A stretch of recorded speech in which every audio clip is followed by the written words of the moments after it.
come help our sick mom in the hospital.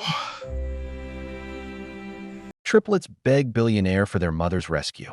The promise they made was the center of their world now. It was like this invisible thread tying them together, giving them strength and fueling their determination. They were on a mission, and it felt like the stakes couldn't be higher. Suddenly, the anxious silence in their little corner of Lagos was replaced with a frantic energy.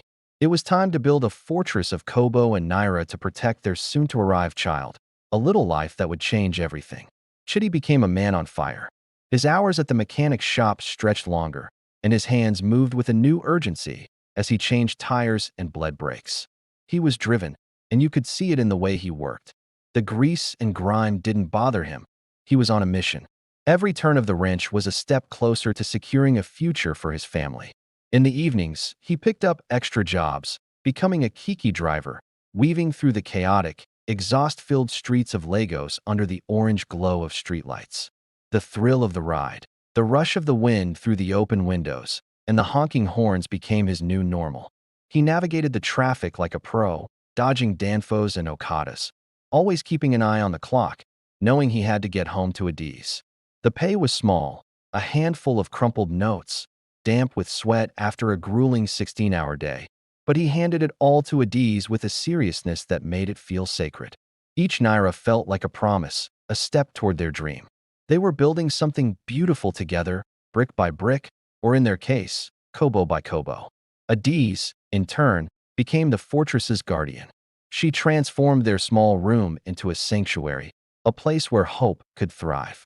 She bought a small, lockable metal box, a June 12th biscuit tin, and placed it on the shelf above her mattress. It became their treasure chest, a symbol of their hard work and dedication. Every evening, they'd sit together and count the day's earnings.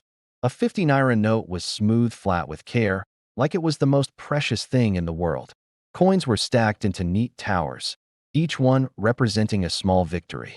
For hospital, she'd say, dropping in a coin, her eyes shining with determination. For baby soap, Chitty would add, tossing in a stained 20 Naira note, a reminder of the sacrifices they were making. The tin started to have a voice, a soft rustle of paper and metal when shaken, like it was whispering promises of a better future. Antenatal care was their first big test of this new frugality. A friend, Nkechi, who just had a baby, urged Adiz to go to the primary health center. "You must register. You must do a scan to see how the baby day," she insisted, her excitement infectious. They went together one humid Thursday morning. The queue was long, a slow-moving river of women in colorful wrappers, some tired, some chatting, all of them sharing stories of motherhood and dreams for their children. Adiz felt a mix of anxiety and anticipation as they waited. When they finally saw the nurse, she was brisk, handing over a small packet of folic acid and iron supplements like it was just another day at the office. "Come back next month. You need to do a scan. It's important to check the baby's development," she said, her tone matter of fact. Adiz looked at Chitty. The unspoken question hung between them like a heavy cloud. The nurse quoted a figure. It wasn't outrageous, but to them, it felt like a fortune. It was 2 weeks' worth of contributions to the biscuit tin. It was the cost of a second-hand Moses basket. It was a sack of rice. Outside, in the blinding sunlight, Chitty wiped his forehead, his mind racing. "That scan money," he began, his voice low, almost hesitant. "Ada, if we use it now, what do we go do when the baby come? When we need to pay for the delivery? Or when we need to buy mama's milk?" He was voicing her own fears, the worries that had been gnawing at her since the day they found out she was pregnant. The scan was just a picture, a glimpse into the future, but what they needed was concrete. The tin's contents were for survival. "They say the pregnancy is normal," Adiz said slowly, repeating the nurse's only physical check. "My body no day give me any serious trouble. It's a waste," Chitty concluded, his decision firming into strategy. "We days save for the child, not for picture. God go protect the womb. We no go throw money for wedding we no need." It was a gamble, a choice made from a place of deep scarcity. They chose concrete needs over abstract assurances. The scan became the first of many wastes they would bravely avoid. As the weeks passed, Adiz's body began to change. Within months, her belly was a proud, taut dome, a beautiful testament to the life growing inside her. But as it grew, it didn't just expand. It became a topic of wonder and chatter at the public tap where she fetched water. "Adiz, this your stomach gnaw like basketball," a neighbor woman chuckled, her laughter ringing out like music. "You be like say you carry river inside." Another teased, her eyes sparkling with mischief. "Not twins be this oh? I can bet my last naira. Make Chitty prepare himself. Double blessing day come." The jokes flowed freely, but Adiz would smile, a hand instinctively cradling the immense curve. The sheer size was sometimes uncomfortable, a deep, stretching sensation that stole her breath. She felt flutters and kicks, but they seemed to come from everywhere at once, a chaotic, bubbling activity that filled her with both joy and trepidation. In her quiet moments, a sliver of doubt would pierce her resolve. What if something is wrong? What if the nurse was right? She'd push the thought away, her hand finding the solid weight of the biscuit tin. Its rustle was her answer. They were saving for life, for the reality after the birth. That was the priority. Chitty, watching her navigate the room with her new, monumental shape, felt a surge of protective awe. He saw her wince sometimes, saw the effort it took to rise from the low bed. "You sure you no need to go back to that nurse?" he asked one night, his concern cutting through his exhaustion. Adiz shook her head firmly, patting her stomach as if to reassure both of them. "This one na strong Pekin. Ide kick well. We are saving, Chitty. Every kobo counts." Their world had narrowed to a single, all-consuming goal: fill the tin. They ate the same simple meals of beans and gari, day after day. A piece of meat was a luxury saved for Sundays, and even then, it was small. They walked instead of taking a kiki, saving every last naira they could. The scan, and all it represented, modern medicine's gaze into the mystery, was a door they firmly, fearfully closed. Their faith was placed in God, in their growing savings, and in the formidable strength of Adiz's young body, which carried its enormous, secret cargo through the heat and hardship of Lagos, one saved kobo at a time. The promise. The air in Adiz's small room in Okoto was thick with the scent of burning mosquito coil and the distant, rhythmic pounding of fufu from a neighbor's kitchen. Outside, Lagos buzzed, a relentless symphony of honking danfos, shouting traders, and generator hum. But inside, a profound silence had taken root, one that seemed to swallow all sound since she'd seen the 2 lines on the pregnancy test stick. At 21, Adiz was all sharp angles and soft hopes. Her eyes, usually bright with plans for her hair-plaiting business, now held a storm of uncertainty. She sat on the edge of her bed, her fingers tracing the faded patterns on her wrapper, lost in thought. The weight in her belly wasn't physical yet, but it was there, a heavy, secret knowledge that changed everything. Chitty was late. He was always a little late, a trait she used to find charming, a sign of his busy hustle. Now, every passing minute felt like an eternity of judgment. She couldn't shake the feeling that the world was watching, waiting to see how they would handle this new chapter of their lives. When his knock finally came, 3 quick, familiar raps, her heart leapt into her throat. He entered, smelling of petrol, sweat, and the faint, sharp scent of the mechanic's workshop where he apprenticed. His smile was tired but genuine, fading only when he saw her face. "Ada, what'n day happen? You day look like person we see ghost." He dropped his stained canvas bag by the door, his eyes searching hers for answers. Adiz tried to speak, but the words stuck. She simply picked up the plastic test stick from the bedside table and held it out, her hand trembling slightly. The silence stretched, thin and taut as a wire. Chitty took it, his expression shifting as he stared at the test. His face, usually so animated, went perfectly still. The cheerful noise from the street outside seemed to mute, and in that moment, the world shrank to just the 2 of them and the weight of what lay ahead. "Chitty, say something," Adiz urged, her voice shaky, the weight of uncertainty hanging heavily in the air. "I day think," he replied, but it was more than just thinking. It was a reckoning, a deep dive into a future that felt both terrifying and exciting. That night, and many nights after, Chitty lay awake on his mattress in the boys' quarters he shared with 3 others, staring at a ceiling full of cracks that looked like hopeless roads leading nowhere. The pressure from his family back in Omudioka was relentless. When will you marry a proper wife from home? When will you build your father a house?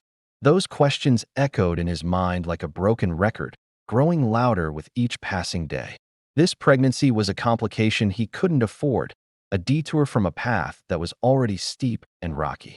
He thought about asking her to end it. The words formed in his mind, cruel and practical, like a cold wind sweeping through his heart.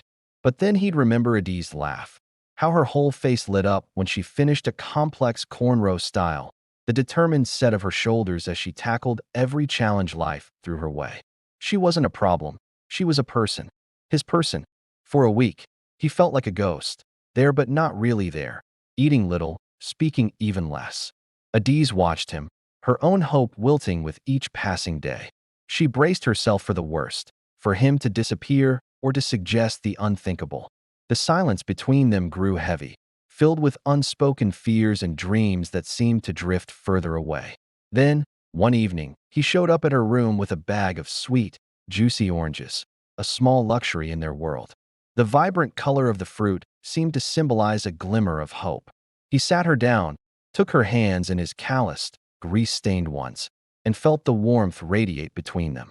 "Ada," he started, his voice rough from sleepless nights, but steady with newfound resolve. "I no go lie, my mind don run everywhere. Fear don catch me. The money matter. E day worry me so my chest day pain me." He could feel the weight of his worries pressing down on him, like a heavy stone lodged in his throat. Adi's eyes filled with tears. This felt like the prelude to rejection, the moment when dreams could shatter like glass. "But," he continued, squeezing her hands tighter, "but, you be my woman. This Pekin na our Pekin. We never plan am, but God plan am. So we go face him together." His voice softened, filled with a tenderness that melted the fear in her heart. A sob escaped her, a sound of sheer, overwhelming relief. The burden they carried suddenly felt lighter, as if the weight of the world had shifted just a little. "We go keep am," Chitty declared, his words solidifying into a promise. "We go be family. God day. We go hustle. We go save. I go do any work way I see. Driver, loader, anything. We go manage." His determination filled the room, wrapping around them like a warm embrace. In that moment, under the dim glow of the single bulb, with the sounds of survival filtering in from the street, their future was decided. It was a promise built not on financial security, but on the fragile, formidable foundation of young love and desperate courage. They were going to be parents. They were going to be a family. The fear hadn't left Chitty's eyes, but it was now joined by a flicker of defiant responsibility. For Adiz, that was enough. It was everything. They hugged tightly, two people bracing against a storm they couldn't yet see, united by a promise that felt unbreakable. The triple shock. The rains came, turning the dusty lanes of Okota into thick, red streams, washing away the remnants of yesterday's worries. Adiz's time was upon her. The immense weight she carried now felt like it was pulling her down, a ripe fruit ready to drop. The flutters had become insistent, rhythmic movements that felt less like kicks and more like a deep, internal rearrangement. They could no longer save for a proper hospital. The tin, while lovingly filled, held just enough for the maternity home, a modest, three-room building with a faded sign, run by a formidable midwife named Mama Nkechi. The journey there in a hired kiki, with Adiz groaning through each pothole, was a small agony. Chitty held her hand, his face a mask of tense anticipation. "Soon, Ada. Soon we go see our Pekin," he whispered, his words a hopeful chant, trying to infuse some light into the heavy air.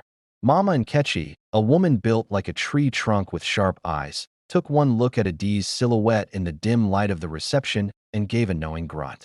"This one get 2 passengers, at least. Come." Her voice was firm, but there was a warmth in her eyes that made Adiz feel a little less afraid. The room was clean but sparse.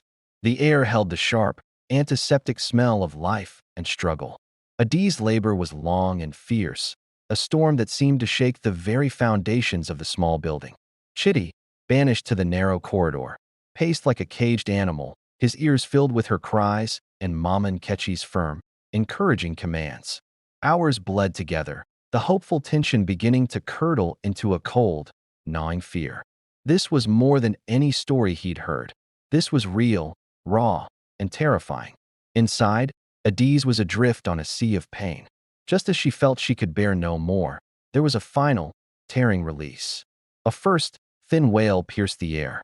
Exhaustion flooded her, a wave of relief crashing over her like a cool breeze after a long, hot day.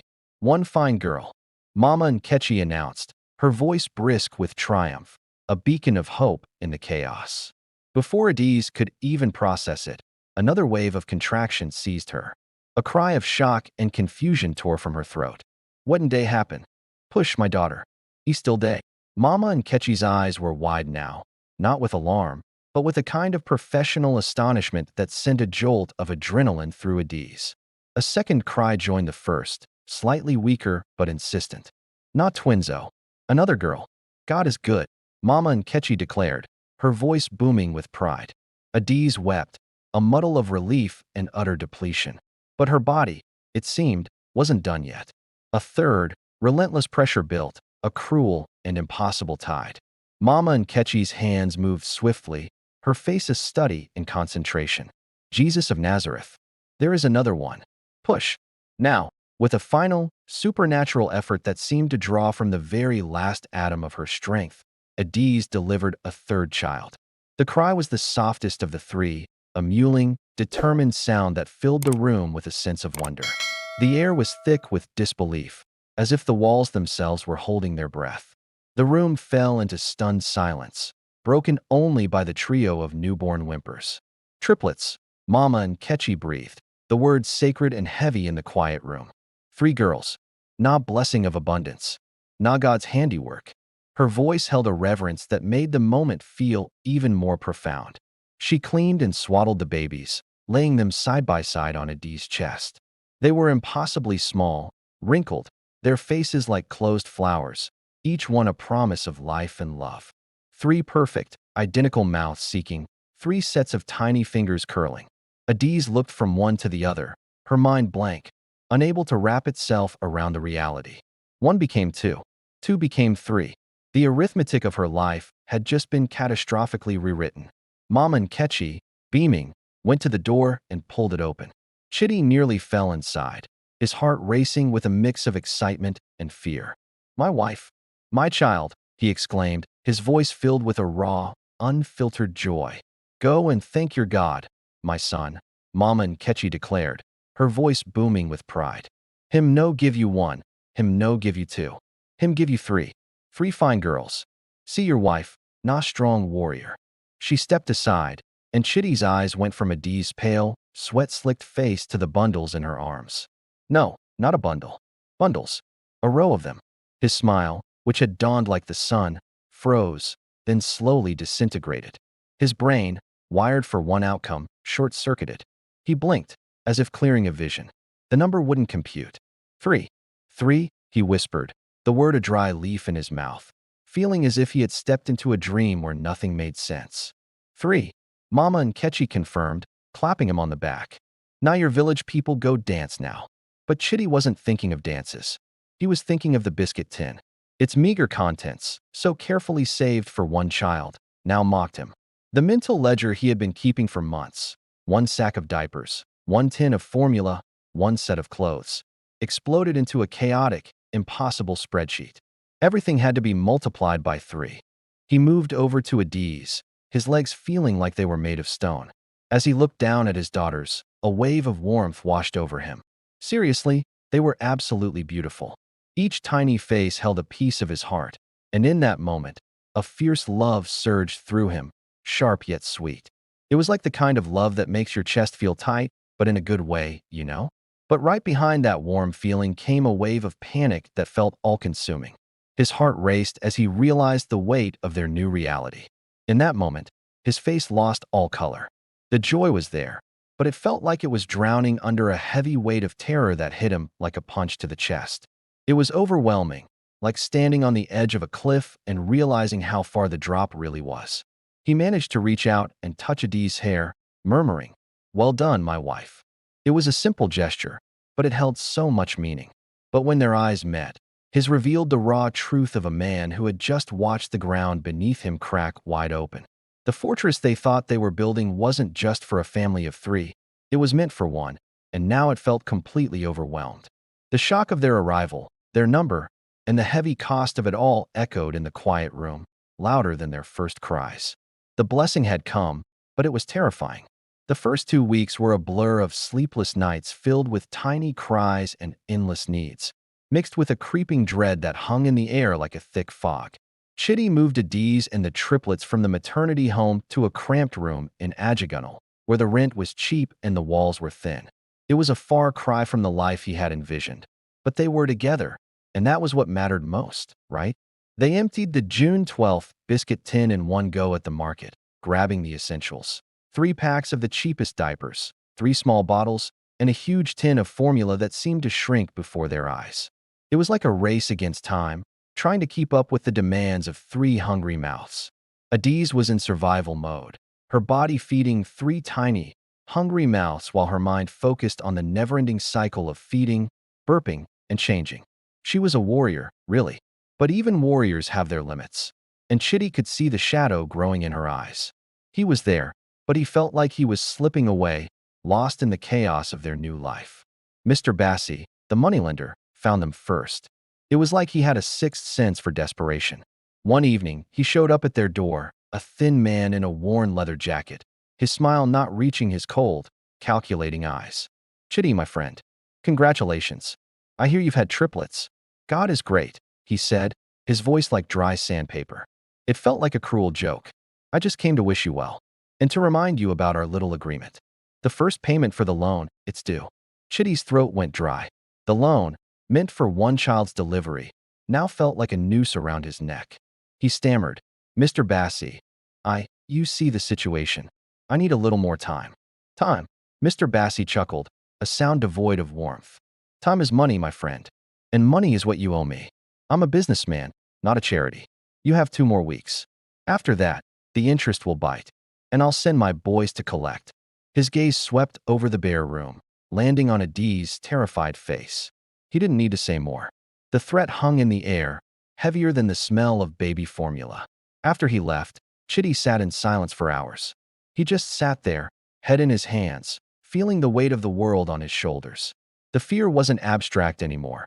It had a face and a leather jacket. That night, he lay rigid beside Adiz, the soft sounds of the babies feeling like accusations. His mind raced in hopeless circles. His mechanic boss had already advanced him 2 months' pay, but it still wasn't enough. His Kiki driving money was just a drop in the bucket, and he felt like he was drowning. His family in a Mudioka? They'd see the triplets as a curse, proof of his poor judgment, and would likely tell him to abandon the whole situation. The pressure felt like a vice, tightening each day. He jumped at every knock on the door, every sound that echoed through their cramped space. He started having nightmares of Mr. Bassi's boys, faceless, hulking figures, taking everything, even the babies. It was a terrifying thought, one that kept him awake at night. He looked at his daughters, Amarachi, Chinello, Ifyananya, names Adiz had chosen with hope and love, and instead of joy, he felt the crushing weight of their vulnerability. He wasn't a shield. He was a crack in the wall letting the storm in. One morning, after a loud argument with a creditor through the door, he turned to Adiz. Her eyes were hollow from lack of sleep, her wrapper hanging loosely on her still recovering body. She was trying to feed 2 babies at once, her face set with fierce concentration. "I'm going out," he said, his voice flat. "To find something. Anything." Adiz looked up, a flicker of her old trust in her eyes. "Chitty will manage. God will make a way." He nodded, unable to hold her gaze. He leaned down and kissed the soft, downy heads of his 3 daughters. The scent of them, of milk and new skin, filled him with a love so intense it felt like pain. He looked at Adiz, memorizing the curve of her cheek, the tired line of her mouth. He wanted to say 1,000 things, to apologize, to explain, to beg for forgiveness. But the words felt like ash in his mouth. All he could manage was a choked, "I'll get Akara for your breakfast." He walked out the door, but instead of heading to the Akara stand, he passed the mechanic workshop and the Kiki Park. With a steady, determined pace, almost in a trance, he headed toward the motor park. He used the last of his coins to buy a ticket for a bus going east, far away from Lagos, far away from Mr. Bassi, far away from the 3 crying mouths and the woman whose love he could no longer face.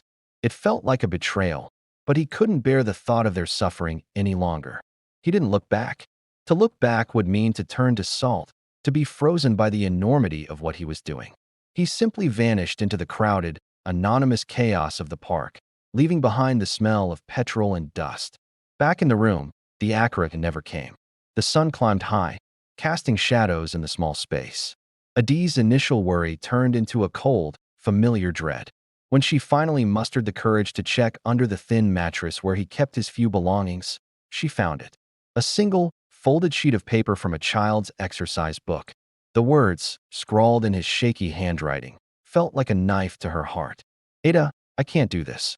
The debt is too much. Fear has finished me. I can't watch them suffer. Or let Bassie's men hurt you. Forgive me. Chitty. The paper slipped from her fingers, landing softly on the floor. The betrayal wasn't a sudden storm, but the slow, chilling realization that the sun had gone out for good. The man who had promised to face anything with her had waited all and found himself wanting. A silent scream built in her chest, but she swallowed it down, for the babies were crying. She picked up Ifeananya, then Chinello, then Amarachi, rocking them with a mechanical rhythm. Her tears fell then, hot and silent, soaking into the cheap fabric of their blankets. She cried for the future that vanished, for the broken promise, and for the terrifying reality she now faced all alone. The vanishing act was complete. All that remained was the overwhelming silence of abandonment and the 3 tiny lives that now depended solely on her shattered strength. In that moment, Adiz felt a surge of determination rise within her. She had to be strong for her daughters. They were her world now, and she would do everything in her power to protect them. As the sun set, casting a warm glow over the room, she took a deep breath, wiped her tears, and focused on the task ahead. She would find a way. She had to. The master of management. The silence Chitty left behind wasn't just empty. It was filled with a loud, aching absence. For days, Adiz drifted through their tiny one-room apartment in Ajagunal like a ghost, with only the cries of the triplets breaking the stillness. The crumpled note, stained with her tears, lay hidden in the now empty June 12th tin, a reminder of a hope that had slipped away. It felt like a part of her heart had been ripped out, and she was left trying to figure out how to carry on. Reality was cold and unyielding, demanding either her surrender or her strength. She chose strength, not as some grand virtue, but as the only option she had. She became, out of sheer necessity, a master of management. You know, it's funny how life pushes you into roles you never thought you'd play.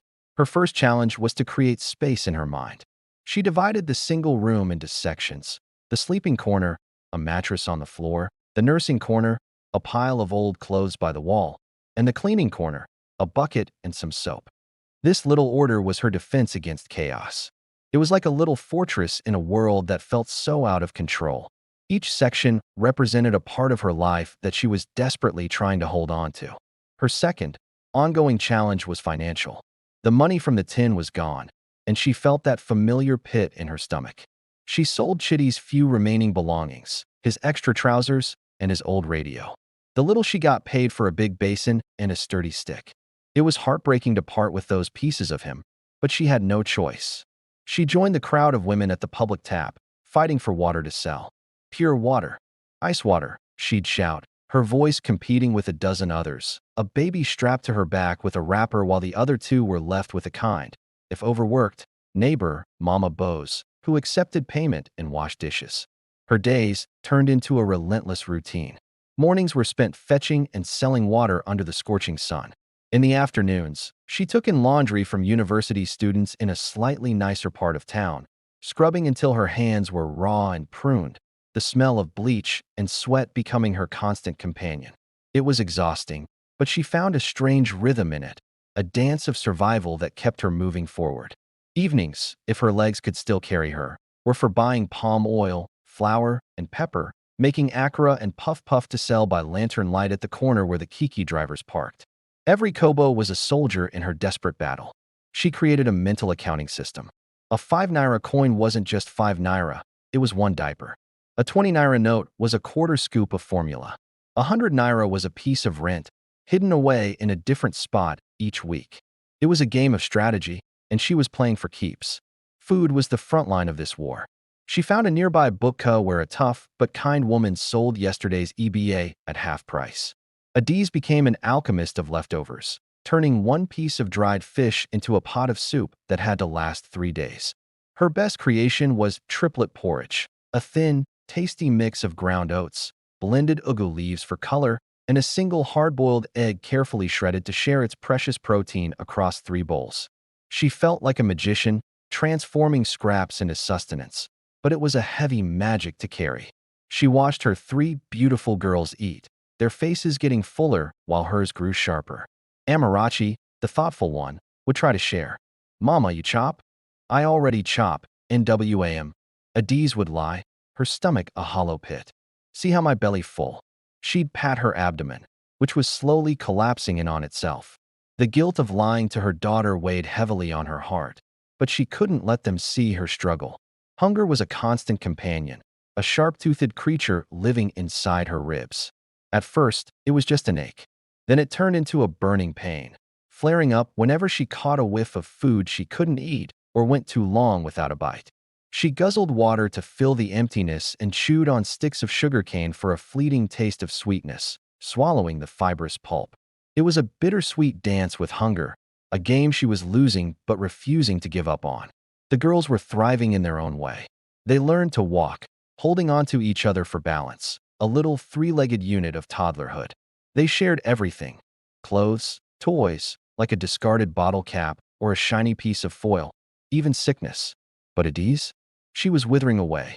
The vibrant young woman from Okoto was being sanded down to her essentials. Fierce eyes and a gaunt face, bones pressing against skin, and a will of forged iron. She was a warrior, but the battle was taking its toll. One afternoon, while pounding yam for a paying customer, a wave of dizziness hit her so hard that she saw black spots dancing before her eyes. The pestle slipped from her hands. She staggered to the side and vomited bitter, yellow bile into the gutter. The burning in her stomach was no longer just hunger. It was a focused, acidic fire. She felt like she was losing control, like the ground was slipping away beneath her feet. Mama Bose found her slumped against the wall. "Adiz, this thing you're doing to yourself, no good.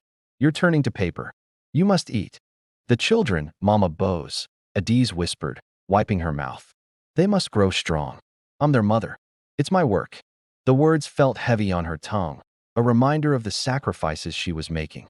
Her work was management. She managed time, money, hunger, and pain.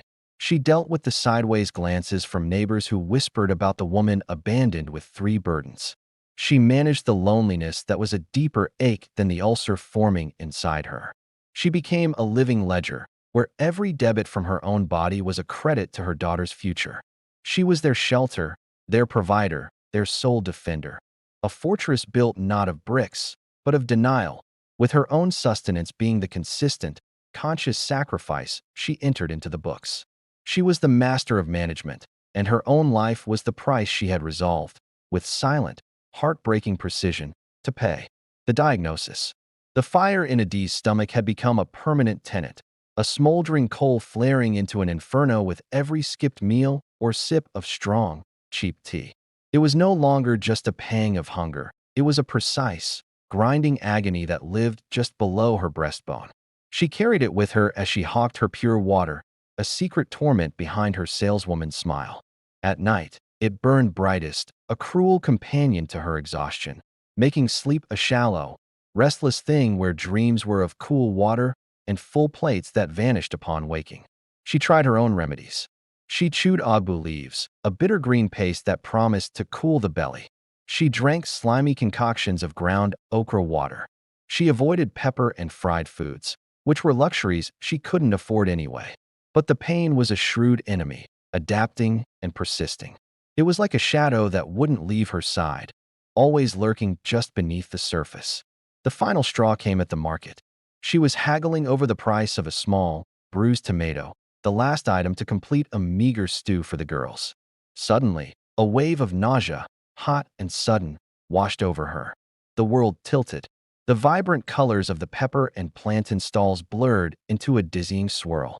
She felt a sharp, stabbing twist deep inside, and a taste of copper flooded her mouth. She stumbled, dropping the tomato, and clutched at a nearby pole holding up a tarpaulin roof. "Madam, you day all right?" the tomato seller asked, his annoyance shifting to concern as he saw the grayish pallor of her skin and the sheen of cold sweat on her forehead. Adiz couldn't speak. She managed a weak shake of her head, her vision tunneling. Mama Bose, who had been at a nearby grain stall, rushed over. Ada, Annie, what happened? With Mama Bose's firm arm around her, they half-walked, half-stumbled away from the market bustle to a quieter corner where a local chemist had set up shop.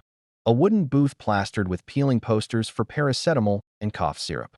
The chemist, a young man with kind eyes behind thick glasses, took one look at her and cleared off a stool for her to sit. After listening to her describe the pain, the location, the burning, the vomiting, the dizziness, he asked quietly, "Madam, you day eat well? You day take breakfast before you run your business?" Adiz looked down at her rough, calloused hands. The truth was too heavy to lift. "I day manage," she whispered, the universal Lagos phrase for enduring the unendurable.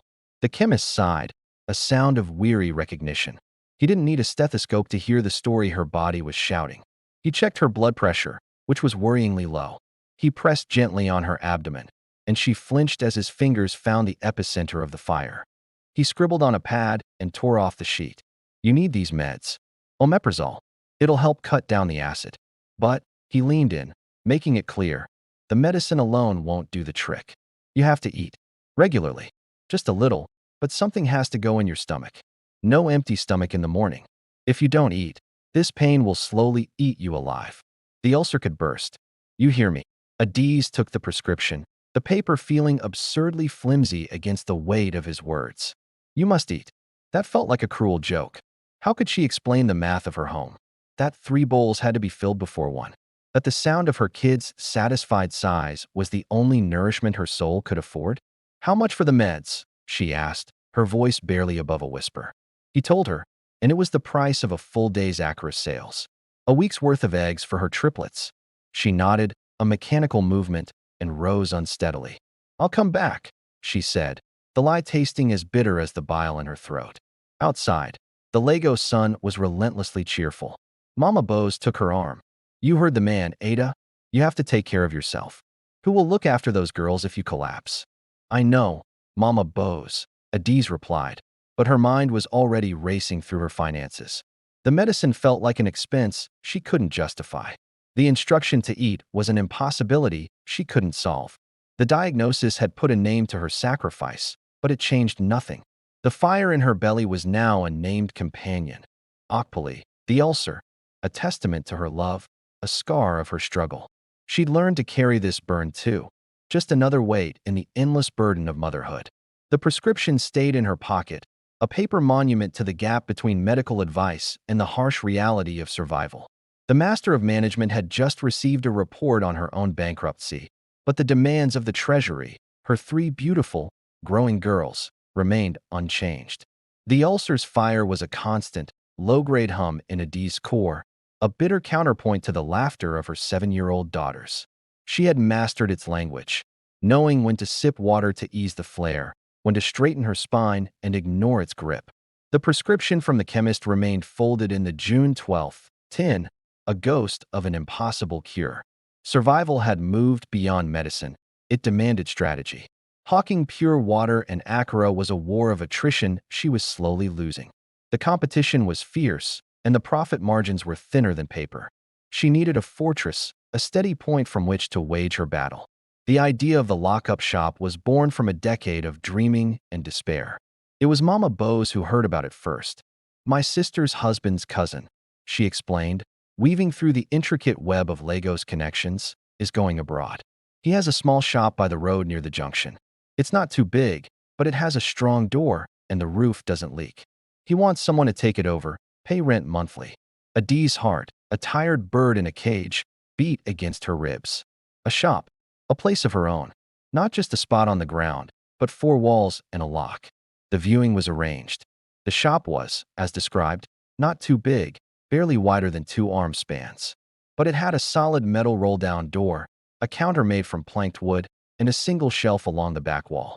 Sunlight streamed through its lone window, illuminating motes of dust dancing in the air. To Adiz, it looked like a cathedral. The rent, however, was a mountain. It represented 4 months of her current combined income. She stood in the empty space, the smell of old cement and hope filling her nostrils. The triplets, who had come along, immediately claimed it. Chinello began tracing patterns in the dust on the floor. Ifeananya pretended to serve imaginary customers from behind the counter. Amarachi simply stood in the beam of light, a small, serious smile on her face. "We can manage it," Adiz whispered, not to Mama Bose, but to herself. It was a declaration of war on a new front. The next month was an exercise in extreme austerity. They ate nothing but gari and salt. She took on extra washing, her hands becoming red and cracked from labor. She called in every faint favor owed, collecting small loans of 200 naira here, 500 there, from women who pitied her but also trusted her granite resolve. The triplets, sensing a mission, became scavengers of sorts, collecting discarded plastic bottles to sell to the recycling man. Their small earnings added to the growing pile with solemn ceremony. Finally, the day came. Adiz clutched the envelope of rent money, a bundle of crumpled notes tied with a piece of string. She handed it over to the agent, her hand trembling only slightly. In return, she received a single, shiny key. Stocking the shop was the next pilgrimage. With the last of her capital, she went to the Idamoda market, a calculating general procuring supplies. Her inventory was a study in necessity and low risk. Packets of biscuits, cabin and digestive, sweets in twisted cellophane, chin-chin in clear bags, chewing gum, matches, candles, and soft drinks, Fanta, Coke, and Sprite, which she would buy in crates and chill in a small, second-hand cooler bag with ice blocks. It wasn't a supermarket. It was a depot for small cravings and immediate needs.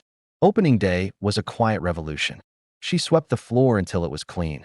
She arranged the biscuits in neat rows, the sweets in a plastic bowl, the drinks gleaming in the cooler. She stood behind her counter as the morning traffic began to stream past. Okadas, kikis, women with trays on their heads. The first customer was a bus conductor, rushing over for a packet of gum and a Coke. The transaction was simple, magical. The clink of coins in her metal cash box was the most beautiful sound she had heard in years. Business, as expected, was slow. Some days, only a handful of customers stopped by. The profit from selling a single biscuit packet was a mere 5 naira. But it was steady. It wasn't subject to the rain that ruined Accra's sales or the whims of the water board that shut off the taps. It was hers. For the triplets, the shop became an extension of their home, a tiny kingdom.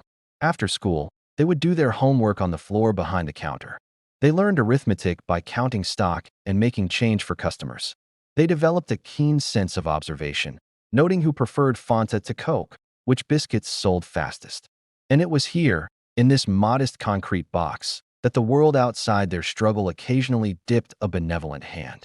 Market women would stop to gossip and buy a sweet. School children would cluster for candies. And then there was him. The first time he came, it was unremarkable. A clean, dark blue Toyota Camry pulled over. A tall, older man in a simple but well-tailored senator outfit stepped out. He moved with a calm, unhurried grace. He bought a bottle of Coke and a copy of The Guardian from the stack Adiz kept. He paid exact change, offered a slight, polite nod, and drove off. He returned a week later. And then again. His visits settled into a rhythm. Always in the evening, always the same purchase. He spoke little, but his eyes were kind, taking in the scene. The serious woman behind the counter, the 3 identical girls with their shared, watchful eyes. It was during one December evening, the harmattan haze painting the sky in dusty gold, that the ritual changed. After paying for his Coke and paper, he paused. He looked at the triplets, who were sorting bottle caps by color. "You are 3, he stated, his voice a low, calm rumble. "Yes, sir," Amarachi answered for them, as she often did. He reached into his pocket and pulled out 3 crisp 1,000 naira notes. He handed one to each girl. "For your brain," he said to Amarachi. "For your smile." To Chinello, whose artwork was taped to the wall behind the counter. "For your spirit." To Ifeananya, who was boldly building a tower of biscuit packets. They stared at the money, a fortune in their small hands. "Thank you, sir," they chorused, stunned. He gave that slight nod again, got into his car, and disappeared into the twilight. "Mama, did you see?" Ifeananya whispered, clutching the note. "I saw." Adiz said, her throat tight. It was an act of grace, so simple and profound it momentarily silenced the ever-present hum of worry in her mind. She didn't know his name. She didn't know where he came from. But every December thereafter, like a seasonal clockwork of kindness, he would appear. He became Baba December, a mysterious, benevolent spirit who affirmed that within the harsh economy of their lives, there was still room for unexpected, silent generosity. The lockup shop was more than a business. It had become a sanctuary, and now, it was also a shrine where small miracles made their annual visit. As the months rolled on, the shop became a beacon of hope, not just for Adiz and her girls. Baba December's visits were like a breath of fresh air for the triplets, the highlight of their year and a bright spot in their otherwise unpredictable lives. They literally counted the days until he arrived. When the harmattan rolled in, dusting everything with a fine, pale powder, it brought with it a buzz of excitement that made their hearts race. Adiz was the first to pick up on his habits. "He's a man of habit," she said, polishing a glass Coke bottle until it gleamed like new. "He's serious, you know? Just look at his car. Always clean, but not flashy. And the way he talks? He doesn't waste words, but each one carries weight. You can tell he's from the village. Lagos hasn't changed him one bit." The girls spun their own stories around him, each adding their unique twist. To Amarachi, the thinker, he was practically a sage. Maybe he's a retired professor, she pondered, neatly arranging the newspapers in a stack. Or a wise judge. He has that kind of face, like he's read a million books and knows all the secrets of the universe. Chinello, the artist, was completely mesmerized by how he carried himself. "He moves like water," she said, sketching on a scrap of paper. "Not slow, but smooth. And his eyes? They don't rush over you. They see everything, like they're peering into your soul." She once tried to draw him from memory, capturing the strong line of his jaw and the quiet intensity behind his glasses. Ifyananya, the little warrior of the trio, saw him as a protector. "He's strong," she declared, practicing her posture to mimic his straight back. "Not like those loud area boys. He's quietly strong, like a tree that can't be shaken by any storm." His routine was always the same. The blue Toyota Camry would glide to a stop by the roadside, never blocking traffic, like he had a sixth sense for the flow of the city. He'd step out, his senator attire always crisp, his simple leather loafers polished to a deep shine. He never rushed, moving through the world with a calm that felt almost tangible. As he approached the shop, his presence shifted the atmosphere, like a calm settling over their busy little world. "Good evening," he'd greet, his voice a warm, low baritone that wrapped around them like a cozy blanket. "Good evening, sir." The triplets would chorus, standing a bit taller, their spirits lifted by his presence. Adiz would give a respectful nod. "Welcome, sir." He'd buy one bottle of Coca-Cola, never Pepsi, and one copy of The Guardian, always folded neatly. He paid with exact change, his movements economical, like he was savoring every second. But it was what happened after the transaction that really defined him. The first time he handed them money, it was a shock. The second December, they were ready, excitement buzzing in their veins like electricity. He didn't disappoint. After paying, he'd turn to them, a slight, almost imperceptible smile softening his features, and that smile felt like a secret shared just between them.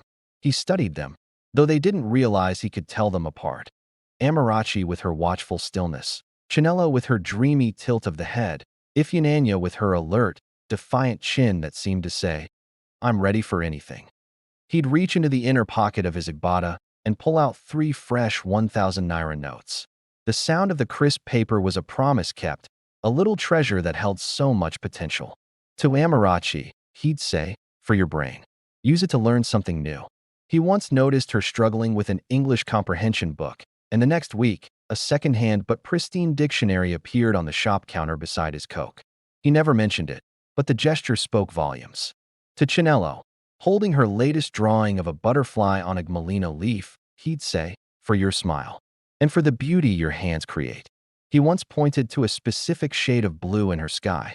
"That's the color of the lagoon at dawn," he remarked, a personal, poetic observation that made her heart sing and inspired her art. To Ifyananya, he'd say, "For your spirit.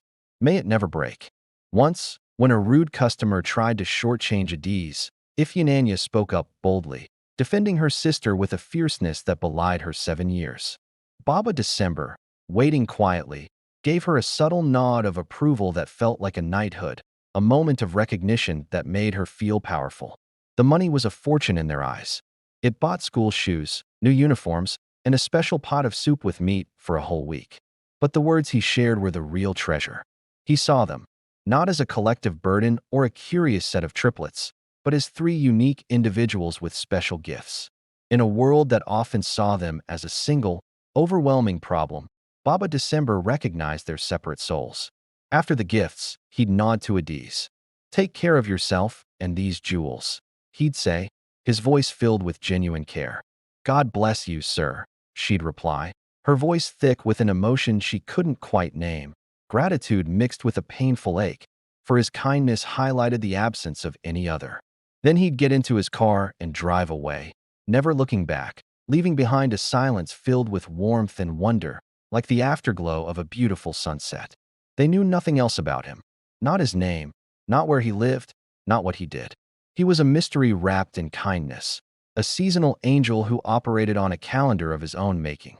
In the lore of the triplets, he wasn't just a man, he was a principle, a proof that goodness existed in a tangible form, that it could roll up in a blue car, speak in a calm voice, and with three simple acts of seeing, lift their spirits for the long, hard months ahead. He was Baba December, and his anticipated visits were a small, sacred festival of hope in their year. As the harmattan faded, giving way to the heavy, humid heat that preceded the rains, life in the lock-up shop settled into a fragile rhythm. Adiz's ulcer was a familiar, unwelcome tenant, a pain she managed with sips of water and sheer willpower, its fire-banked but never fully extinguished. She was a master of concealment, hiding the wince when a sharp twist bloomed beneath her ribs, forcing a smile for her girls, even when it felt like the weight of the world was on her shoulders. The day of the collapse started like any other. The morning was spent sorting stock, the afternoon sun baking the metal roof of the shop until the air inside swam with heat waves. Adiz was rearranging the crate of soft drinks, her movements slow and deliberate, almost robotic, as if she were in a trance. The triplets were at school, and the shop felt emptier than usual, echoing with the absence of their laughter.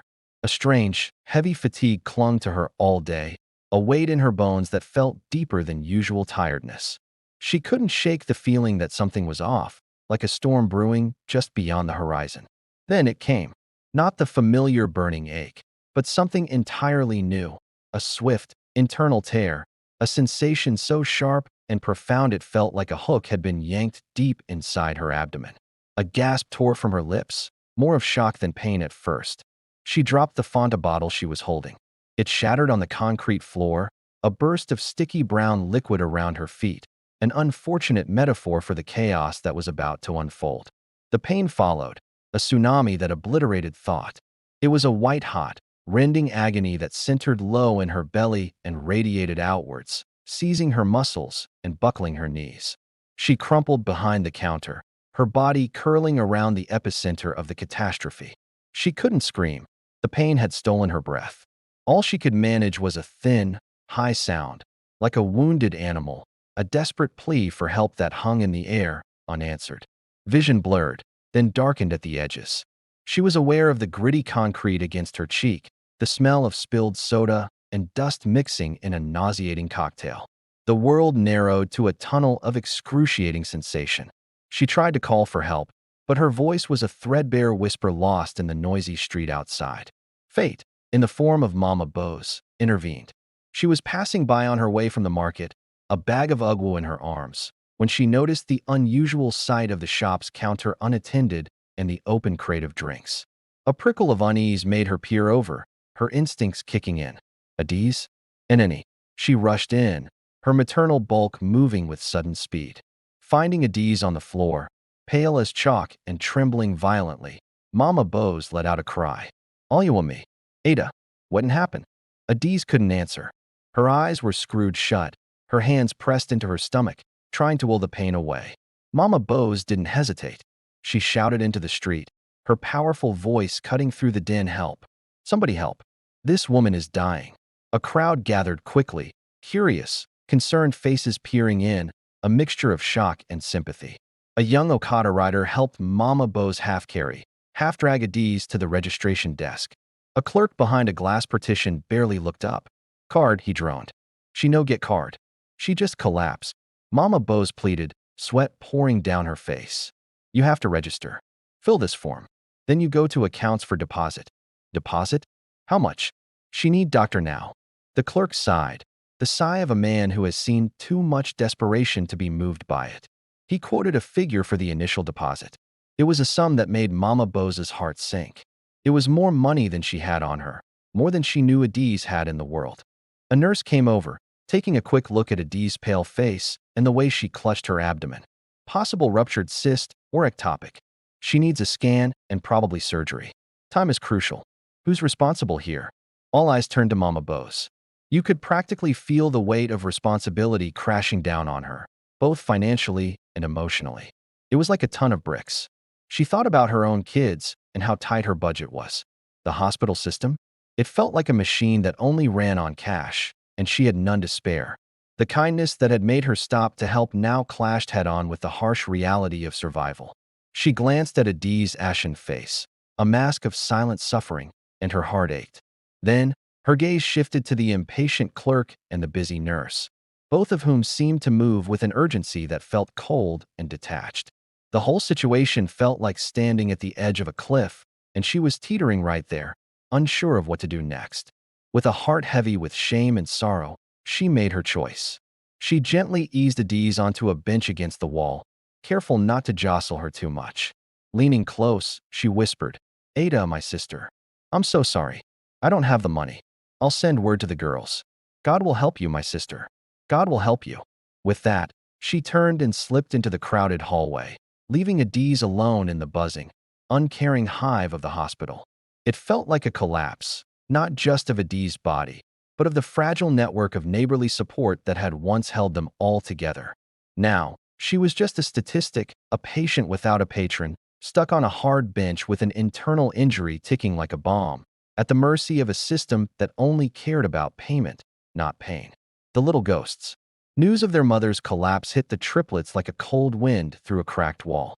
Mama Bose, her face marked with guilt and pity, found them coming home from school, their uniforms neat and crisp, their hearts light from the day's small lessons. But her words, "Your mother, hospital, she is very sick," turned that bright afternoon into something dark and heavy. That first night, they huddled together in the empty room, a silence more frightening than any noise pressing in on them. The familiar sounds of their mother moving around, the soft hum of her presence, were gone, replaced by a void that echoed with their fear. They didn't cry. They were too stunned for tears. Instead, they just held on to each other, three parts of a single, shattered whole, trying to find comfort in the shared warmth of their little bodies. By morning, instinct kicked in. They were a unit, and their leader was missing. They had to find her. Holding hands, they formed a tiny, solemn procession, navigating the bustling, indifferent streets toward the general hospital, a place they knew only from fearful stories and whispered warnings. The looming, stained concrete building smelled of antiseptic, urine, and despair, a smell that would become all too familiar as the days wore on. They found her in the female medical ward, a long hall lined with beds, each holding its own private tragedy. Adiz lay on a cot by a window, and 4 drip in her arm, her eyes closed. She looked smaller, deflated, her skin a worrying gray against the white sheets. A piece of paper clipped to the foot of her bed bore a red stamp screaming, "Bills unpaid, treatment withheld." "Mama," Amarachi whispered, the first to approach, her voice trembling with a mix of hope and dread. Adiz's eyes fluttered open. Seeing them, a weak light flickered within her, quickly dimmed by a wave of shame and pain. "My children, you shouldn't be here." But they were there. This became their new, grim routine. They turned into ghosts in the hospital corridors, small, silent, and haunting. They learned to slip past the nurse's station, moving unseen, like shadows in the twilight. They took turns sitting on the hard stool by her bed, holding her limp hand while the others stood guard or searched for a drinking cup to fetch her water from the communal tank. They witnessed the harsh reality of the ward.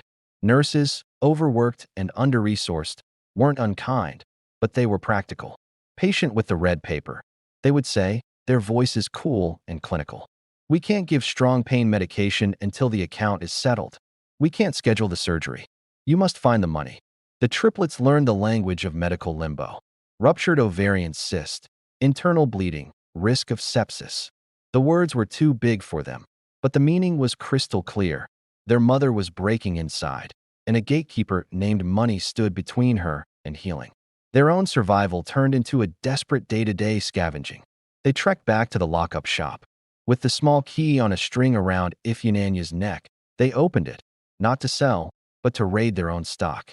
A packet of cabin biscuits became a day's meal, shared among the three of them and crumbled into their mother's weak palm. A bottle of Fanta was a precious sip of sweetness to cut through the medicinal taste in her mouth. Hunger, an old enemy, became acute. They grew thinner, their uniforms hanging looser, the fabric almost drowning their small frames. Shadows pooled under their eyes, making them look older than their 7 years. But a fiercer hunger drove them. The hunger for their mother's safety, her laughter, her stories. They learned to interpret the whispers of the ward, the grim nods of the doctors. The red-stamped paper was a slow-motion death sentence, and they felt the weight of it pressing down on their small shoulders. They walked home in the fading light, past food stalls where the smell of frying akara was a torture, making their stomachs grumble in protest. They slept in a pile on their mattress, the empty space where their mother should be a physical coldness that wrapped around them like a shroud. They didn't speak much. Words felt too heavy, too loaded with sorrow. Their communication was in touches, a hand squeezed, a head leaned on a shoulder. They were 3 threads, worn dangerously thin, holding on to each other to keep from unraveling completely. They were the little ghosts, pale, silent, moving between a home that was no longer a sanctuary and a hospital that was not a place of healing, but a holding cell for the poor. Their world had shrunk to the space between their mother's sickbed and the shop that held their meager sustenance. A haunted corridor where their only mission was to bear witness and silently will their mother to live, while the world waited for a payment they could never make. The kneeling supplication. 3 days had bled into 4, a seamless stretch of despair.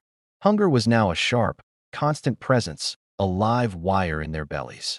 The biscuits from the shop were nearly gone, and the Fanta bottle they'd been nursing was down to sticky dregs. A quiet, frantic energy had replaced their initial shock. Any action felt better than the slow, suffocating dread of watching their mother fade on that hospital cot. They decided on a final raid of the shop.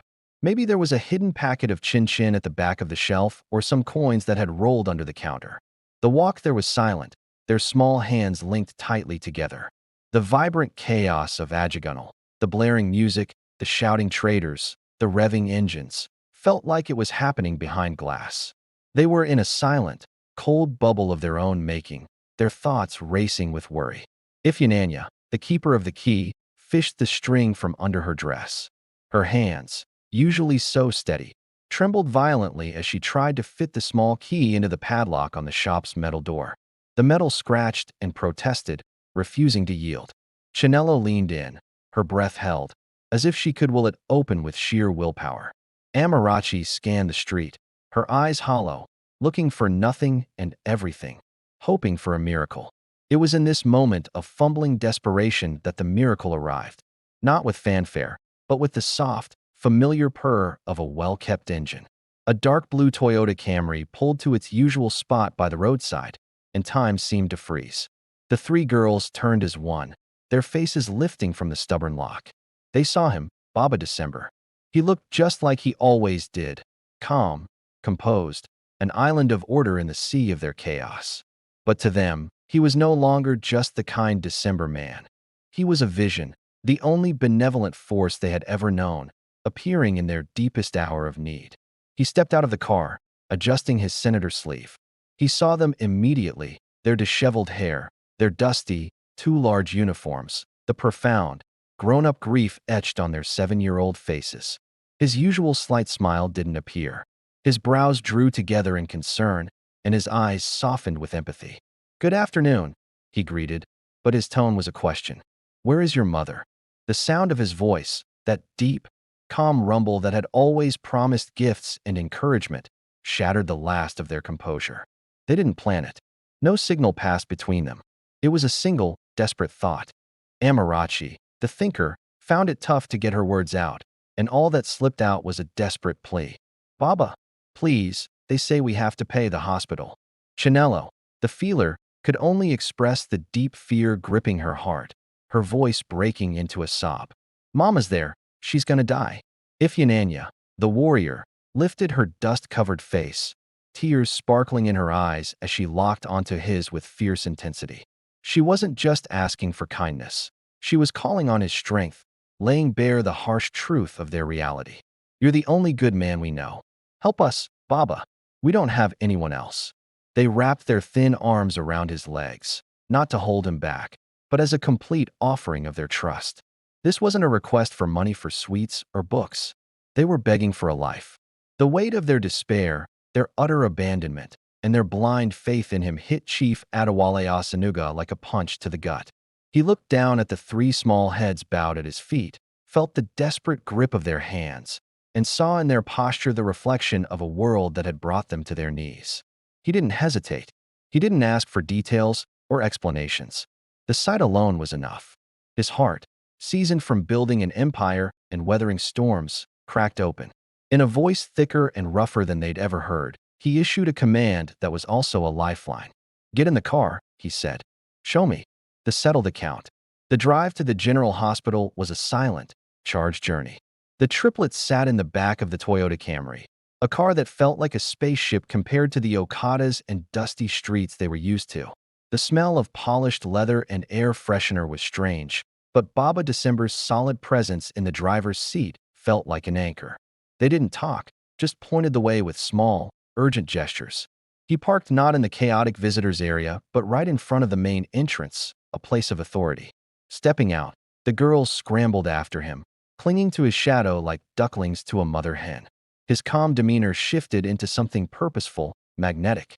He moved through the crowded, grimy corridors not with aggression, but with an unshakable certainty that parted the sea of people and bureaucratic nonsense.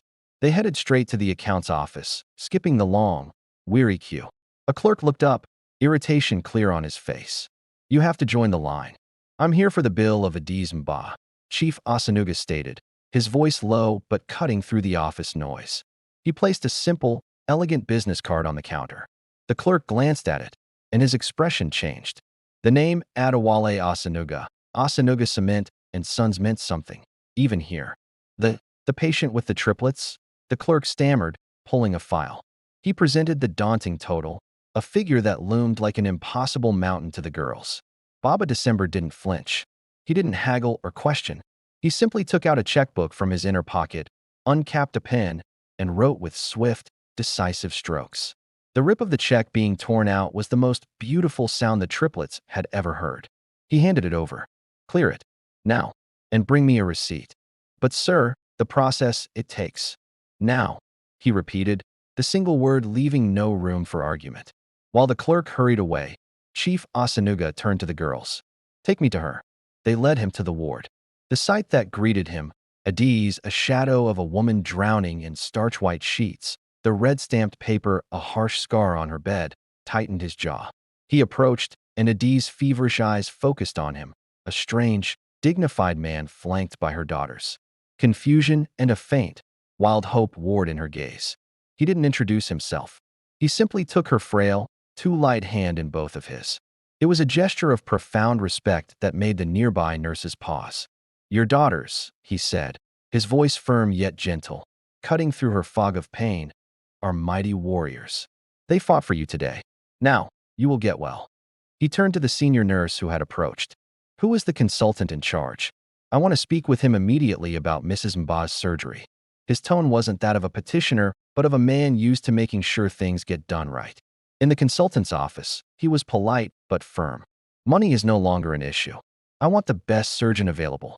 I want her scheduled for the operation today. Is that understood? He didn't raise his voice, but the authority in it was absolute. Assurances were given, orders were written. He returned to Adiz's bedside. From a different pocket, he produced a thick, sealed white envelope. He placed it on the bedside locker, resting his hand on it for a moment. This isn't for the hospital, he said, his eyes holding hers. That account is settled. This is for your feeding. For your strength. Use it only for that. He then looked at the triplets, who were watching him, awestruck. He placed a hand briefly on each of their heads, a blessing, a benediction. Be strong for your mother, he murmured. And then, he turned and walked away. He didn't linger for thanks or tears. His work, as he saw it, was done.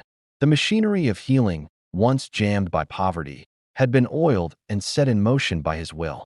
He had assessed the debt, a debt not of his making, and he had settled it in full. He moved back through the corridors, a solitary figure of immense, quiet power, leaving behind a wake of stunned silence and a new, palpable atmosphere of possibility. At the ward entrance, he paused, glanced back once at the huddle of four, the mother and her three little warriors, gave a final, slight nod, and then disappeared around the corner. In the sudden quiet, the only sound was the distant, efficient clatter of preparations beginning for Adi's surgery. The red-stamped paper was gone. The account was settled. The impossible had been made simple by a man who saw a need and acted, without fanfare, without condition, concluding a transaction of grace that would redefine the meaning of wealth for those four souls forever. The final command. The world had shifted on its axis. The suffocating dread that had filled the hospital ward was gone, replaced by a flurry of purposeful activity. Nurses moved with new energy around Adi's bed, removing the condemning red paper, checking her vitals with focused intent, prepping her for the surgery that was now imminent. A doctor, the consultant himself, had come and spoken in low, reassuring tones. The atmosphere was no longer one of neglect, but of urgent care. The triplets stood together, a little apart from the commotion, their eyes fixed on the empty doorway where Baba December had vanished. The magnitude of what had just happened washed over them like a tide, leaving them trembling on a new shore. Relief was there, a profound, dizzying wave of it, but it was tangled with a new, acute anxiety, the fear of his permanent departure. Ifyananya was the first to break from the trance. Her spirit, the one he had praised, couldn't bear the unresolved ending. "Wait," she cried, her small voice cutting through the clinical hum. She dashed out into the corridor, her sisters instantly at her heels. They saw him, a tall figure moving with that steady, unhurried pace toward the main exit, the sunlight from the doors framing him. "Baba! Baba, wait!" He heard. He stopped and turned, seeing them running, their faces lit with desperate gratitude. He waited. He didn't smile, but his expression was soft, patient. They skidded to a halt before him, breathing heavily. Ifyananya, the spokesperson in this crisis, spoke for them all. "Baba, what is your name?" The question was a plea for identity, for something to hold on to. He looked down at her, then at Amarachi and Chinello. "That's not important," he said gently. "But how will we thank you?" Chinello asked, her artist soul seeking a way to shape their debt. "How can we repay you?" "We promise we will. We'll work." A small, sad smile touched his lips then. He understood the weight of a promise to them, the gravity of a debt. He knew it could become a burden. Slowly, deliberately, he lowered himself to the floor of the hospital corridor. He knelt, bringing his eyes level with theirs, ignoring the curious glances of passers-by. In that moment, the billionaire in the fine senator cloth was not above them. He was with them. He looked at each girl in turn, his gaze seeing deep into the core of them. The thinker, the dreamer, the warrior. "The only repayment I need," he said, his voice low and clear, each word chosen with care, "is for you three to grow up strong." He reached out and tapped Amarachi's forehead lightly. "Use this." He touched his own chest over his heart. "And this." He turned to Chinello. "Don't let the world steal your sight for beauty. Become great women, not for fame, but for something real." His voice dropped to a whisper, drawing them in closer, making the moment feel almost sacred. And then, he continued, "One day, when you see someone else on their knees, you'll remember this moment. You won't need to ask for their name. You won't wait for December. You'll just lift them up." He placed his hands on their small shoulders, and it felt like a blessing, a weight that promised something profound. "That's how you'll settle my account. That's the only thanks I'll ever need." His gaze locked onto theirs, making sure his words sank deep into their hearts, leaving an imprint that would last a lifetime. Then, with a smooth motion, he stood up. He shot them one last meaningful look, a mix of goodbye and a call to action that felt like a gentle push into the world. Without another word, He turned and walked out through the hospital doors, stepping into the blinding afternoon sun. He didn't look back, and in that moment, something shifted for the triplets. They stood frozen, the cool linoleum beneath their thin shoes grounding them as the sounds of the bustling corridor rushed back, the squeak of trolley wheels, the distant paging on the intercom. But his words lingered in the air, a tangible legacy, more valuable than any envelope of cash. He had given them their mother's life, and in that same breath, he had given them a purpose of their own. The deal was done. The debt wasn't a burden, but a call to action. They were meant to pay it forward, in kindness, throughout their lives. It was his final and greatest command. ####the empty December. The surgery was a success. The troublesome cyst, swollen and dangerous, was gone. The internal bleeding had stopped. In the clean, quiet recovery room, Adiz began her slow journey back to herself, strengthened not just by medicine, but by a mystery. The envelope Baba December left behind held a sum of money that felt almost magical, enough for months of rent, nutritious food, new school supplies, and even a little stock refreshment for the shop. It was a bridge back to life, a lifeline thrown when they needed it the most. Recovery at home brought a different kind of warmth. For the first time in years, their tiny room smelled of healing herbs and onugbu soup rich with goat meat, not just the ghost of hunger. Adiz's color returned, her once gray pallor replaced by a healthy glow. The sharp angles of her face softened. She could sit up and laugh, a sound the triplets had almost forgotten. They doted on her, bringing her water, fluffing her pillow, every action filled with a joyful reverence. It was like they were rediscovering the joy of family, piece by piece. The lockup shop reopened, and this time, the opening felt triumphant. Neighbors who had once whispered now came to buy and marvel, asking cautious questions about the big man in the Camry. Adiz, her dignity restored, would simply say, "God sent a helper," and leave it at that. The triplets worked with renewed energy, arranging biscuits with military precision, their hearts light. They weren't just managing, they were building something beautiful, something lasting. As the months rolled by, their lives transformed in ways they had only dared to dream. They enjoyed 3 meals a day, a luxury that felt almost surreal. Their school uniforms were new and crisp, a far cry from the tattered clothes they had worn before. Amarachi's books were covered in neat brown paper, a sign of care and pride. Chinello had a proper set of colored pencils, vibrant and ready to bring her imagination to life. Ifyananya's worn shoes were replaced, and she danced around the room in her new pair, her laughter echoing like music. The ever-present hum of existential fear faded, replaced by the usual worries of school tests and childhood squabbles. They were, for the first time, normal, and it felt amazing. But as the dry harmattan winds began to blow, dusting the city in a familiar haze, a new anticipation took root, sweet and sharp. They tidied the shop extra carefully, practicing what they would say when he returned. Amarachi planned to show him her top-of-the-class report card, a testament to her hard work. Chinello worked on a special drawing, a portrait of their family, with a tall, kind figure standing protectively behind them. Ifyananya rehearsed a speech of gratitude, determined to express herself clearly, her heart racing at the thought of seeing him again. December arrived, and they watched the road with eager eyes. Every blue car that passed made their hearts leap, filled with hope and excitement. Days slipped by, and the Christmas decorations went up in the market, the usual festive chaos unfolding around them. But their eyes were constantly drawn to the spot where his Toyota always parked, waiting for that familiar sight. One evening, a blue car pulled over. They rushed to the front, only to slump in disappointment. It was a different make, a different man. The disappointment felt like a physical ache, a weight on their hearts. Maybe he's busy, Amarachi reasoned, trying to logic away the dread. Maybe he'll come later in the month. But as the days turned into weeks, a quiet certainty settled over them. He wasn't coming. The rumor reached them in January, seeping slowly through the porous walls of the community like a stain. It came from the market women, from the drivers at the park who had connections to Ijibuode.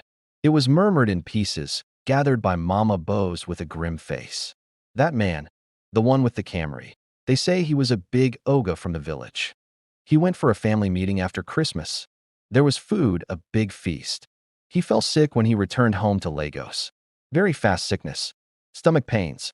The whispers grew darker, more specific, laced with a knowing horror. They say his people, his own brothers, their minds were poisoned with jealousy long before the food was. All that money, and he had no son of his own. They wanted his shares in the business. The doctors said it was acute poisoning. Nothing could be done. The triplets pieced these fragments together into a terrible, coherent whole. They didn't speak of it to Adiz. They held the knowledge between them, a sacred and awful trust. The man who had lifted them from their knees had been struck down for his goodness. His kindness, so vast and quiet, had been met with the world's smallest, most venomous evil. That December, and every December after, the space by the roadside remained empty. The festival of hope was over, replaced by a solemn vigil of memory. The miracle they had received was now shadowed by a martyrdom. They had their mother, their health, their renewed future, all bought at a price they never intended, paid by a man they could never thank. The lesson was complete, and it was devastating. Light could indeed attract not just moths, but vipers. And the purest generosity could make it a target. The empty December stood as a silent testament to that brutal, beautiful truth. #### the legacy of kindness. The empty Decembers stretched into years, each one a silent lesson in the complex architecture of loss and gift. The triplets carried the secret of Baba December's fate like a sacred, heavy locket close to their hearts, its weight shaping their growth. The world, seeing them flourish, saw only a remarkable turnaround. They didn't speak of poison or jealousy at the village meeting. They spoke of a scholarship, a lucky break. But inside, the whisper of his fate was the fire that fueled their resolve. They obeyed his command. They grew. Amarachi, whose brain he had prized, devoured knowledge with a focused intensity that surprised her teachers. The memory of the red-stamped hospital paper, the clinical terms for her mother's suffering, became her guiding star. She studied biology, then medicine, specializing in gastroenterology. Dr. Amarachi Mba became renowned not just for her skill, but for her calm, unhurried authority that reminded some older nurses of a certain benefactor long ago. She established a foundation that quietly covered surgical costs for women with gynecological emergencies, focusing on single mothers. She never asked for their names. She simply settled the account. Chinello, whose eye for beauty he had cherished, found her canvas in the world. Her art evolved from sketches of butterflies to vast, stunning murals that transformed dull hospital walls, chaotic motor parks, and orphanage courtyards. Her paintings told stories of resilience. A woman's hands cradling triplets, a tall tree providing shade, a light breaking through a dark wood. She used her fame to fund art therapy programs and to buy supplies for street kids, seeing in their doodles the same spark Baba December had seen in hers. She created beauty, just as he had instructed, and she shared it freely. Ifyananya, whose spirit he had strengthened, channeled her passion into the courtrooms of Lagos. She became a barrister, a small, unyielding force in a wig and gown, specializing in defending the poor and the wronged, evicted tenants, cheated market women, abandoned children. Her voice in court was a weapon, but her legal aid was free. When she saw injustice, she didn't wait for a petition. She intervened, her spirit a shield for the kneeling. She fought the dragons of indifference, a warrior in his name. As the years went by, the triplets often found themselves reflecting on the lessons Baba December had left them. Their mother, Adiz, was truly a witness to a beautiful transformation. She saw her daughters blossom into the remarkable women that Baba December had always envisioned. The little lock-up shop they once ran closed its doors, not because it failed, but because it had served its purpose, like a chapter in a book that ended just right. Adiz's struggles with her ulcer faded into a distant memory, thanks to the care and love she received. But what filled her heart with pride wasn't just their degrees or shiny accolades. It was the way they carried themselves in the world, the quiet strength they showed when helping others. Every year, as December rolled around and the Harmattan haze settled in, the sisters performed a secret ritual that was their true celebration of Christmas, a deeply personal sacrament. It wasn't about flashy gifts or extravagant parties. It was about giving back in a way that felt right to them. Amarachi, with her big heart, would sneak off to a public hospital, showing up unannounced. She'd find a family sitting in despair, clutching a red-stamped bill that felt like a weight on their shoulders. through a trusted social worker. She'd make sure their bill was taken care of, the surgery approved, leaving behind a simple note: for your strength. Recover well. Can you imagine the relief on their faces? It's like a little spark of hope ignited in their darkest hour. Chinello, the artist of the group, had her own way of spreading joy. She would seek out struggling street vendors or young apprentices whose tools had seen better days. With a quick flick of her wrist, she'd anonymously pay for a year's rent for a stall or surprise someone with a complete set of shiny new tools. Her card would read, "For the beauty you will create." It's those little things that can make such a huge difference, right? Just knowing someone believes in you can push you to create wonders.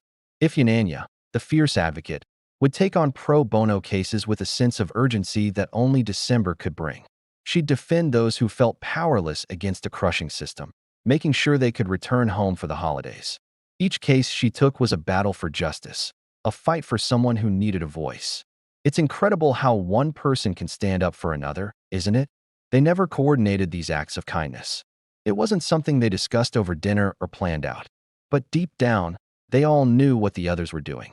It was like an unspoken bond that tied them together.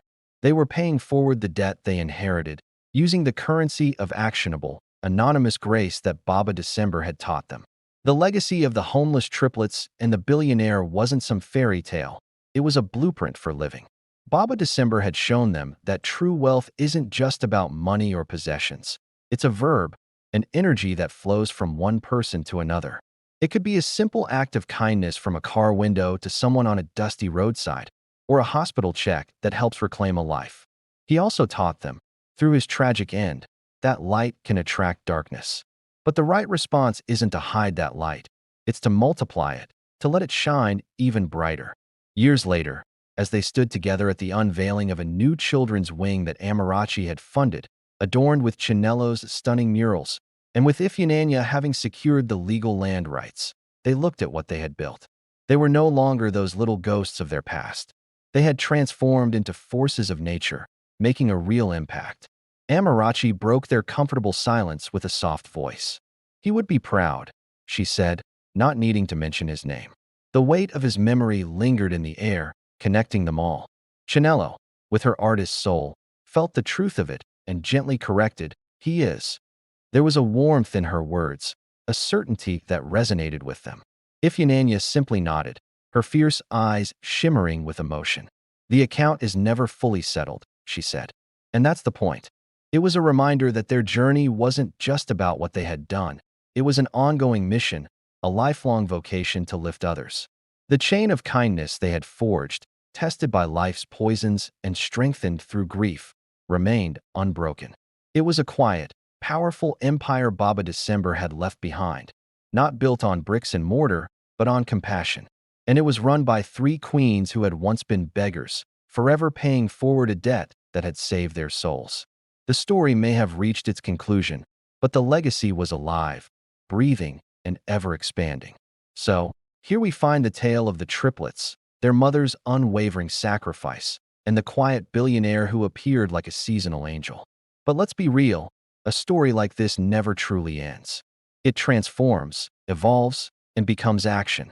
It morphs into a legacy that isn't written in ink, but is seen in healed bodies, captured beauty, justice served, and kindness passed from one hand to another. Baba December's final command was the seed planted in the fertile soil of the triplet spirits. Watered by their mother's tears and nurtured by their own hard-won strength, it grew into a forest of goodwill, offering shade and shelter to those who came after them. This narrative is a powerful reminder that our greatest trials can lay the groundwork for our most profound purpose. It teaches us that help can come from the most unexpected places, and that the true measure of a gift isn't about its size, but the chain of grace it ignites. To you, who have followed this journey from a dusty roadside in Ajagunal to the halls of healing and justice, we say a heartfelt thank you. Your presence matters. Thank you for witnessing their sorrow and triumph, for holding space for Adi's strength, for Chitty's failure, for the triplets' desperation, and for Chief Asanuga's incredible generosity. By witnessing, you've become part of this chain.